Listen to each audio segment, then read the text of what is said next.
What's going on, guys? I'm Tyler, and I'm here to let you know that Dear Evan Hansen is no perfect movie. And Evan Hansen is a high school senior played by Ben Platt.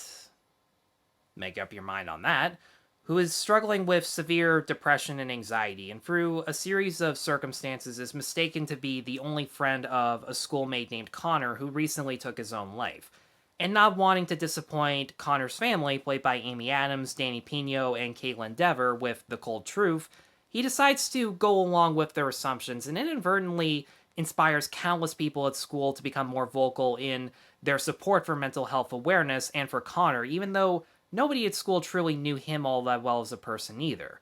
And I had never seen the play, I never heard a song before even watching the trailer, and when I did, and discovered that a Tony winning Broadway musical about depression was about a main character lying his ass off for the benefit of others and himself, I just sat there and I went,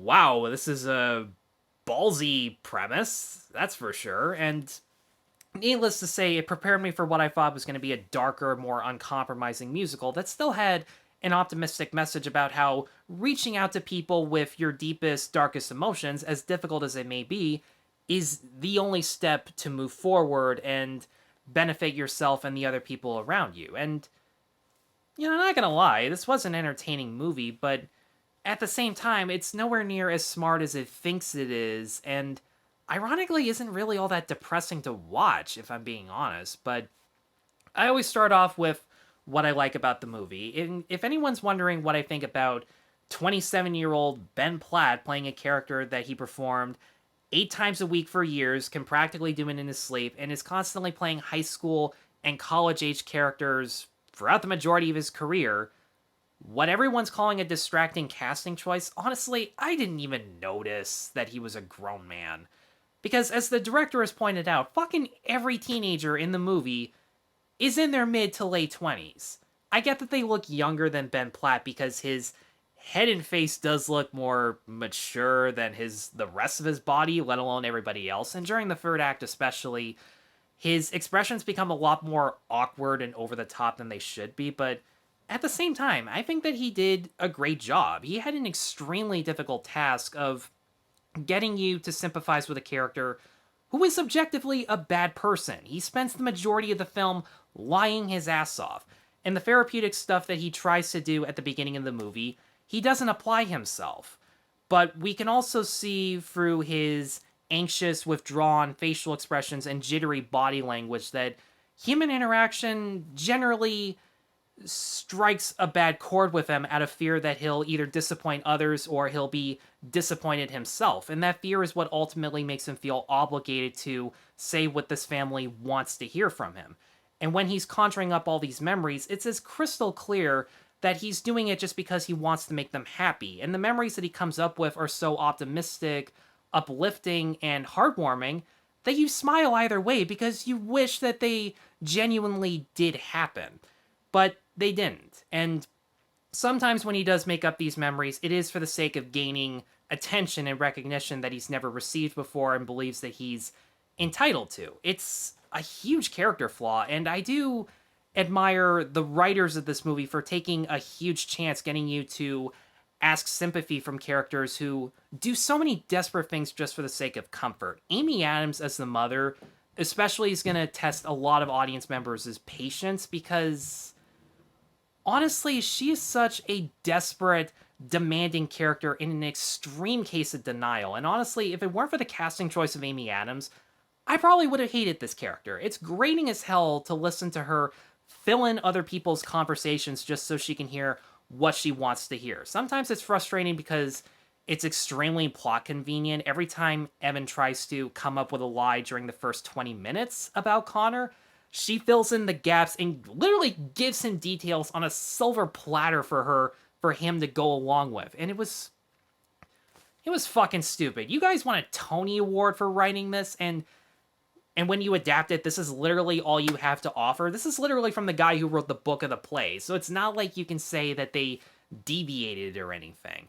And it is extremely annoying as well to listen to her brag about the hobbies and accomplishments she's done in her spare time if it means getting any form of comfort whatsoever. But And, her resting facial expression just shows how desperate she is for attention and comfort. But as needy and self destructive as she is, at least she actually wants to be a part of other people's lives. And when she does let Evan into the family as kind of a surrogate son, it actually does feel kind of natural. And when she does, it does kind of motivate her and the rest of the family to start confronting their initial reactions towards Connor's death. Danny Pino from SVU did an incredibly subdued job playing a character that you don't see very often in movies in general.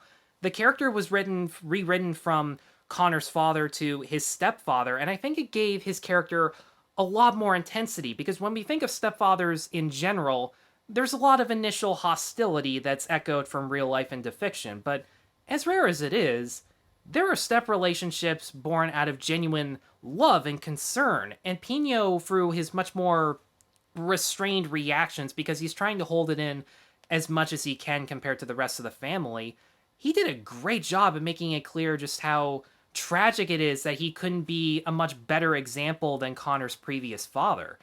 And as uncomfortable as her scenes were, Kaitlyn Dever as the younger sister, through this cynical, no-nonsense attitude towards her expressions and her line delivery, I like that at the very beginning she doesn't instantly feel sympathetic for her brother. All she can think of are the tragic backstories that he inflicted upon the rest of the family, and you can't blame her for being mad towards the actions that he obviously can no longer undo.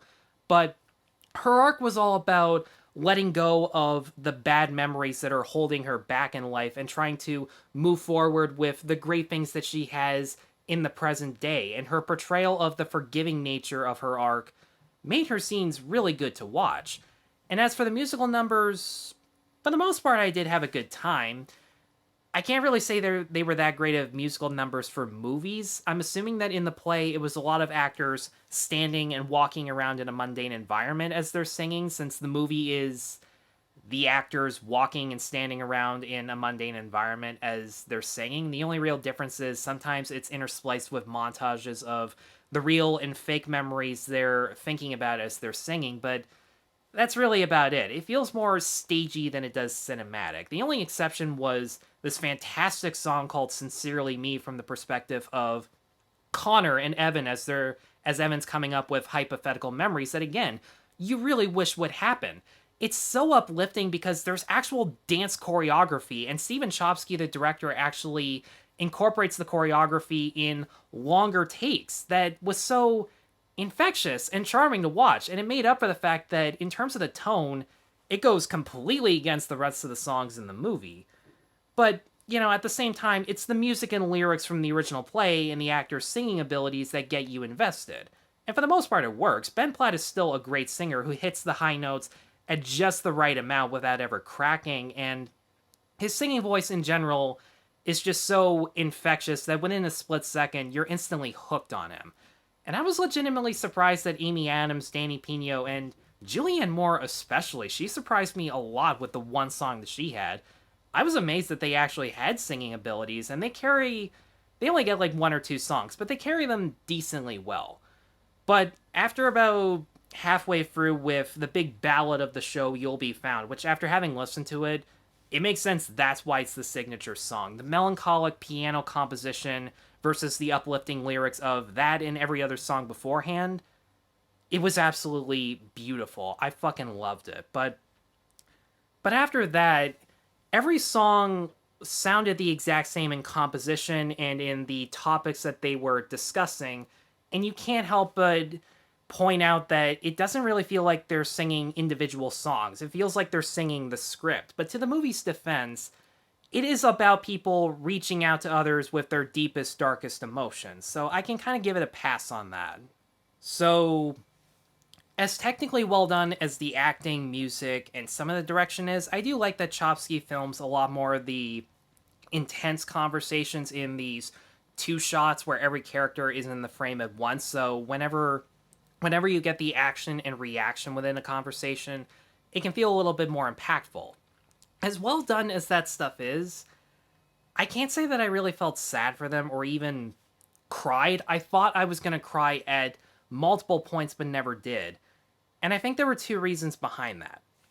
The one being, as I said before, all the characters have tragic and unlikable flaws that make them human and are there for them to overcome. The problem is, in terms of their attitude and personality, just about everyone in the film is a mean-spirited sack of shit. Their cons severely outweigh the pros and redeeming qualities that we're supposed to care for. I knew I wasn't gonna like Zahid from Atypical because I don't like his sense of humor on that show, let alone in general, and sure enough, the immature family friend who always puts him down, never supports him unless he has something to gain out of it. It was completely unpleasant to watch. Only once or twice did I really get a laugh out of him, and mostly because he keeps, without spoiling anything, he keeps interfering with the sincerely me aspect since he's kind of helping out with the charade that Evan was Connor's best friend. And that part definitely worked, but he only pops up every now and then anyways just for the sake of comic relief, and it never absolutely works. This is purely a drama, and when they try to go for the light comedy stuff, the song and dance number work because that's the kind of stuff you want to see in a movie like this, but that rarely ever happens.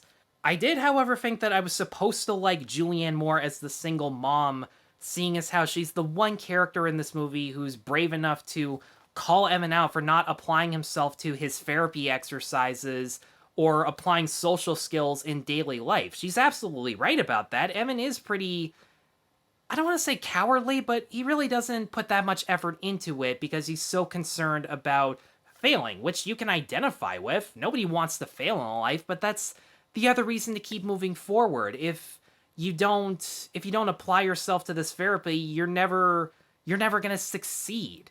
And she's definitely there to point that out, and I appreciate it, but there was one moment where I came close to crying for her because she has this amount of regret for not paying attention to Evan during his most pivotal moments. Then she fucks it up by saying, "I know you and I love you." And I just sat there, I'm like, no, you don't know him. You are an awful mother. You are one of the worst parents I have ever seen in a movie. And that is really saying something for one specific reason. You're never there. Why do you constantly leave your only son who got injured, is receiving psychotherapy, and taking 3 to 4 kinds of medications home alone every fucking night, and you only get to talk to him during breakfast? This is like one of many times where the single mom nurse who is never home because of overworking and budget cuts, seriously. If you want to talk about, I get that this movie's about mental health, but like, fucking talk about it. Don't just say that nurses are being overworked, underpaid, and are getting cut down on shit. Like, that's not social commentary. That's lazy plot convenient writing for making him act as though he had a reason to be self-destructive.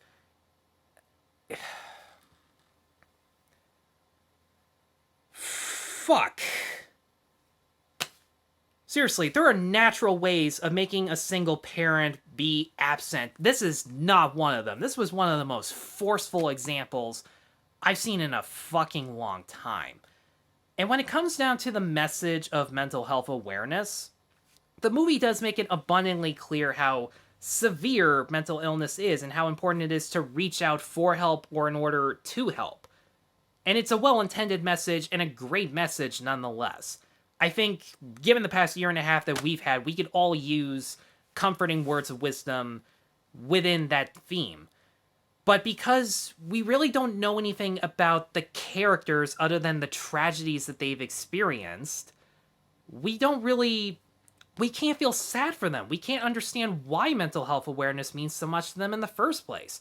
With the family members, all we really get are these expository comments about the tragic backstories, about the memories Connor inflicted upon them, his antisocial behavior, and how some treatments that they tried to do with him didn't work. But that's really all we know about them. The sister flat out says that she's become the dead kid's sister, and everyone wants to be her friend for that particular reason, not because of her actual personality. Hell, I don't really know that much about her actual personality.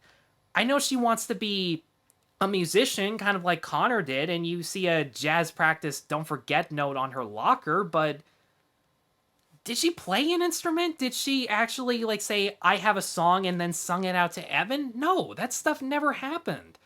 There was one side character played by Amandla... Really wish I was making up that last name. That name. Amandla Stenberg. See what this movie is doing to me? Amandla Stenberg, what a genius name that is. There's this one side character played by her who, at first you think is the cliched teenage activist who throws herself into every movement possible, but then, in one line, our perspective about her changes. It turns out she has some mental health struggles of her own, and all of these clubs and groups and movements that she attends to in order to help others may be compensation for the fact that she couldn't really help herself at one point.